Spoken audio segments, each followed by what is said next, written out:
공사비 상승으로 분양권 신축, 준신축, 구축으로 바람이 분다고 하던데요. 네. 구축까지 바람이 불려면 시간이 많이 걸릴까요? 그렇죠. 그렇죠. 좀 기다리셔야죠, 뭐. 구축까지. 정확하게 보시네요. 진달래님.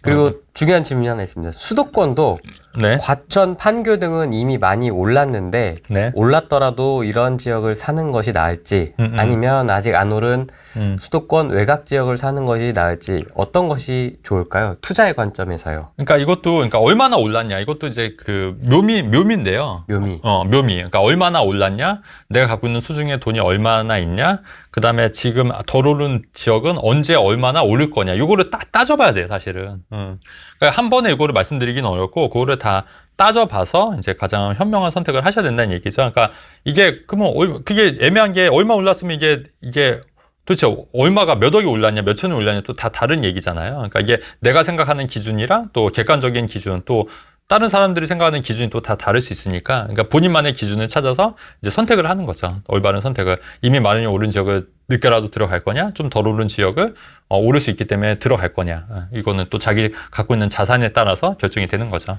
어려워요, 이게. 과천하고 판교를 사실 수 있는 능력이 되는 그러네. 에메랄드님. 네. 멋집니다. 네, 과천이나 판교도 근데 많이 올랐죠. 작년 연말 비하면, 그러니까 이런 거죠. 그러니까 사람들이 작년 연말 비하면 못 사는 거예요, 또. 그때 제가 한번 말씀드렸잖아요. 이게 작년 연말에 하고, 근데 한 달 있다가 2천만 원 올랐다. 그러면 못 산다고. 근데 3천만 원 올랐다? 더 못 산다고. 1억 올르면 더 못 산다고. 제가 말씀드렸던 거. 다 같은 심리예요. 결국 못 사는 거예요. 못 사는 거예요. 그래서 이 바닥 찍었다 생각이 들면 그냥 눈 딱 감고 사야 된다고 제가 말씀드렸던 거예요. 그런 맥락에서. 그래서 작년 연말에 눈 딱 감고 사고 싶으면 사야 된다고 그렇게 말씀드렸던 거예요. 우리 그 동일 하이빌 파크도 테라스 있지 않습니까? 충분히죠. 분양가 얼마였어요? 25평. 2억. 2억이었어요. 네. 그러면 봐보세요. 그 PIR 얘기하는데 지금 평균 4천이면 PIR 얼마예요, 그게? 2천. 그러니까 2천이면은 10이 그러니까 만약에 4천이면 5예요, PIR 5예요. 그렇지 않습니까? 연봉 4천인 사람이 2억짜리 그거 살려면 PIR 5라는 거예요. PIR 5인 아파트를 살 수 있는 나라는 우리나라밖에 없는 거예요. 제가 볼 때는. 근데 집값이 비싸다고 서울만 보니까 그런 거죠. 서울만 보니까. 처음부터 서울의 집을 어떻게 사냐고요. 그러니까 제 말은 그런 집을 결혼 전에 하나씩 사는 거예요. 하나씩 사서 혼인하고 나서 5년 이내에 팔면 비과세 되지 않습니까? 그리고 또 비과세, 2개 팔면 비과세 되면 그 돈 합쳐서 그때 이제 수도권으로 오는 거고, 그 수도권에 왔을 때도 또 그런 식으로 해서 또 그렇게 불려서 또 서울 오는 거고, 또 서울에서 이렇게 또 불려서 강남 오는 거라는 얘기예요. 아니, 왜 자꾸 서울만 보냐는 얘기예요. 비싼 집만, 10억짜리 집만, 당연히 10억짜리 집은 못 보는 거죠. 제가 그러니까, 그 알파남 알파녀 그 영상 보내드렸잖아요. 거기서도 바로 얘기 나오지 않습니까? 나는 직장이 강남이기 때문에 강남에서 시작을 해야 된다라고.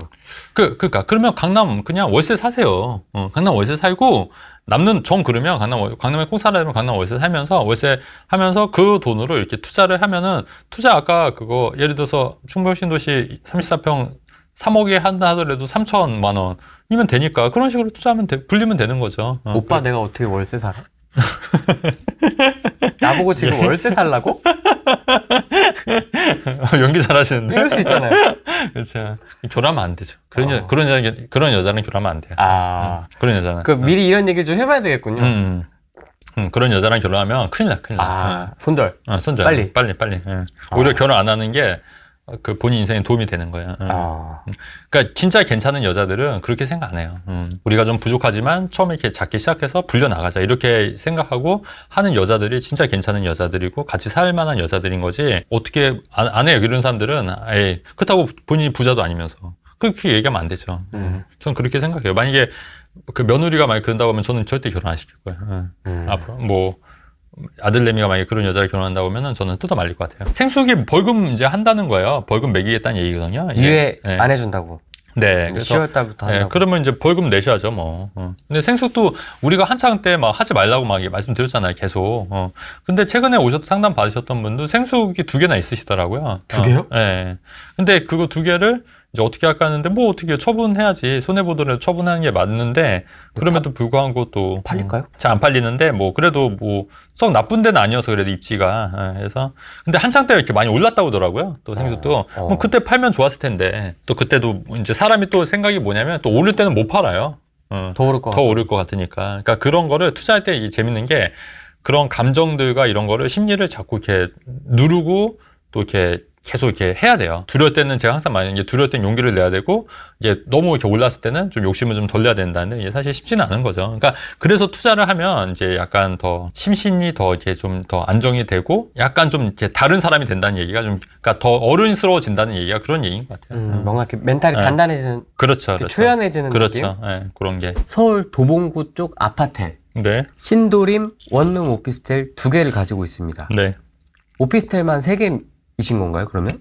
연말 되면 분위기가 좀 좋아질까요? 오피스텔은 일단은 제가 그 좀 정책이나 이런 게 좀 나와야 될 것 같아요. 오피스텔 같은 경우에는. 그러니까 아파트는 지금 분위기 작년보다는 좀 좋아졌지 않습니까? 근데 이제 오피스텔은 이제 주택수 배제되는 것도 그렇고 이제 오피스텔 때문에 다른 거 취득세 올라가는 것도 있고 네. 그런 문제들이 있어서 그게 좀 오피스텔이 좀 주택수에서 빠져야 되지 않을까? 빠져야 된다고 생각합니다. 그래서 그거는 그 정책이 좀 나올 때까지 좀 기다리셔야 될 것 같은데요. 예. 매도에 대한 생각이 있으신 건가? 뭐 그런 뭐 그럴 수도 있고, 예. 근데 뭐 어차피 뭐 손에 없으면 오피스텔은 팔고 다른 거 갈아타시는 것도 나쁘진 않을 것 같아요. 예. 저도 이제 오피스텔이 그 여러 채 있지 않습니까? 근데 저도 오피스텔을 좋아하는데, 그러니까 오피스텔의 관점은 제가 항상 누차 강조하는 거지만 네. 그냥 월세 받는 거에 만족하세요. 저는 사실 큰 의미 없거든요. 월세 지금 받고 있어서 저는 그냥 거기에 만족하고 있어요. 그냥 오르면 그냥 플러스인 거고, 그냥 저는 근데 따로 뭐 월세 받는 게 상가나 이런 거보다 저는 낫다고 보는 견해이기 때문에 그냥 월세 받는 거에 큰 욕심 부리지 말고 월세 받는 거에 만족하다 보면은 굉장히 저는 뭐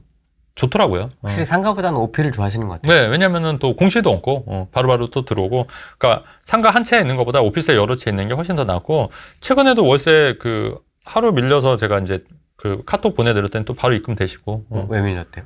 뭐 바쁘셨겠죠, 뭐 바쁘시겠죠. 깜빡이네. 예, 예. 근데 그것도 월세도 여러분 또 팁이 있는 게 그 밀릴 때 너무 또 이렇게 집주인이 관리를 안 한다는 인상을 주면 또 계속 밀리니까 밀리면 바로바로 얘기는 해주시는 게 맞는 것 같아요. 하루라도. 그러면 이제 그러면은 그래도 이제 공손한 말 어투로 그냥 오늘 하루 밀리셨는데 죄송하지만 바쁘시더라도 입금 좀 부탁드립니다. 이런 식으로 멘트를 뭐 돈 내놓으세요 막 이렇게 하는 게 아니라 이제 약간 좀 말도 어다르고 아다르다고 약간 그렇게 하면은 싫어할 사람 아무도 없습니다.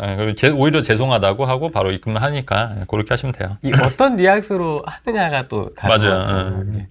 입금이 안 됐는데요? 이러면 이제 짜증나지. 싸우자는 거죠. 그렇죠. 월세 계속 체납하면 어떡하냐고요? 그러니까 일반적으로 그 주거는 이제 그 2번이 연체가 되면은 명도 소송을 할 수가 있어요. 그래, 그 상가는 3번 연체가 되면 이제 명도 소송 할 수가 있는데 이제 이게 또 재밌습니다. 예. 근데 저는 한 번도 명도 소송 한 적이 없어요. 다 주세요. 연체된 적 없어서. 제가 해봤습니다. 아, 그래요? 그 얘기 좀 해주세요. 아니 일단은 계속 이제 카톡을 계속 트라이 합니다. 네. 문자 하다가 카톡 하다가 이제 전화는 안 받아요. 전화는 안 받고. 짜증난다. 네, 이렇게 그게 한 2달? 음. 2달. 그러니까 저도 이렇게 막 엄청 쪼면서 하진 않았고 2달 이렇게 가다가 이제 안내를 하죠. 이렇게 하면 이러이러한 조치를 취하겠습니다. 해도 일십. 답장이 없어. 또 전화도 안 받아. 그 룰대로 가는 겁니다. 이제 내용 증명 보내서 사실관계 한번 확인하고, 그다음 이제 그 내용 증명을 바탕으로 해서 점유이전 금지 가처분 걸어놓고 문 따고 들어가겠다 뭐 이런 거 이제 하는 거죠. 근데 이제 점유이전 금지 가처분 그 쪽지를 붙이러 갈 때 이제 그 집행관하고 같이 간단 말이죠. 집달관이죠. 집달관. 네, 그 이제 열쇠공하고 같이 이제 들어가서 그 벽에다 붙여야 되기 때문에 그거 할 때 이제 만나요. 안에 있더라고요. 진짜? 고양이하고. 진짜로? 네. 남자분이? 저는 뭐 결혼 예정인 그 부부, 예비 부부로 알고 있었는데 알고 보니까 동거남녀였던 거예요. 근데 이게 딱 돌아가는 왁구를 보니까 헤어진 것 같아. 남자랑. 그래서 여자 쪽에다가 이제 얘기를 했죠. 그 이제 열어줘서 이제 집행관이랑 이제 열쇠 공 가고 저랑 이제 얘기하고 이거 이렇게 돼서 이렇게 해서 왔습니다. 이제 얘기를 했죠. 그게 뭐래요? 그냥 알았다고 해요. 그 자리는 또 알았다고 해요. 나 답답해 죽는 줄 알았어. 그래가지고 전화를 또 안 받아. 그다음부터 일이 또 진행이 안 돼. 그래갖고 이제 동거남이, 동거녀 말고 동거남이 전화가 와서 이렇게 돼가지고 했다. 어떤 비용 있잖아요. 그다음에 밀린 거 이런 거 이제 해가지고 이자는 필요 없고 이제 밀린 거 해가지고 정산 다 해서 보증금에서 까고 이제 했죠. 근데 집을 왜 이렇게 더럽게 쓰는 거야. 진짜 청소하는데 죽는 줄 알았습니다. 청소하는데 한 4시간 걸렸나? 너무 더럽게 써가지고 막 짐을 다 빼갔어야 되는데 제가 이제 그걸 못 보고 이제 좀 늦게 도착했어요. 거기 인천이었는데 너무 늦게 도착해가지고 막 짐이 막 그러니까 그러면 엄청 고생하잖아요. 또 고생 많이 초반에 하잖아요. 그래갖고 초반에 한 2년 동안에 세입자가 4번 바뀌었어요. 와. 4번, 4번 바뀌고 막 그런 고생을 좀 했었죠. 근데 가장 좋은 거는 애당초 그 빌라였죠. 오피였습니다. 오피인데도? 신축 오피였습니다. 신축 오피인데도? 근데 저는 세입자 여지껏 한 번도 근 적이 없었거든요. 진짜로. 한 번도. 근데 그게 왜 그런가 봤더니 아예 세입자를 받을 때 제가 좀 가려서 받는 것 같아요. 뭔가 낌새가 이상하면 이제 안 받는 것도 있는데, 그래서 이제 원래 그 가계약금 먼저 50만 원, 100만 원 받지 않습니까? 근데 그거를 받지 않고 만나서 계약하는 사람도 있어요. 그래서 아예 좀 보고하려고. 그러니까 면접처럼 보고하려고 하는 것도 있고. 그때 그럼 거부하는 사례도 있으세요? 그럼요. 50만 원, 100만 원. 근데 아니면 저는 이렇게 해요. 그 부동산 사장님한테 물어봐요. 이분 뭐 하시는 분이세요? 그 다음에 부동산 사장님한테 이분 어때 보이세요? 항상 얘기해요. 어때 보이세요? 그러면 이제 그분도 감이 있으니까 얘기를 하시거든요. 그러면은 그러면은 오케이 해서 이렇게 그냥 가계약금 받고 이제 진행하는 경우도 있었고, 그러니까 그게 이제 아예 받을 때 먼저 이제 체크를 좀 하셔야 될 것 같아요. 그래서 부동산 사장님한테 이제 어때 보이냐고. 최근에 저도 의정부 같은 경우 아파트 이번에 월세 났거든요. 월세 났었는데 저도 세입자를 못 봤어요. 근데 이제 어때 보이냐고 그랬더니 그쪽에 근처에서 직장을 다니시는데 이제 숙소로 써야 된다는 거예요. 그다음에 이제 가정이 있으시고, 그래서 어때 보이냐고 했더니 뭐 남자분인데 뭐 괜찮으신 것 같다고, 그럼 알겠다고, 그렇게 해서 이번에 진행을 했거든요, 월세로. 그러니까 그런 식으로 하는 거예요. 근데 이제 한번 그런 일 있으면 골치 아프죠, 진짜. 머리 아프죠. 머리 아플 것 같아요. 그렇게 좀 하고 나니까 이제 지금은 이제 대형 병원 네. 기숙사로 쓰고 있어서 음. 아주 칼같이 들어와요. 그쵸. 이제 편해졌습니다. 그쵸. 이제 신경 안 써도 돼요. 칼같이 들어옵니다. 아주.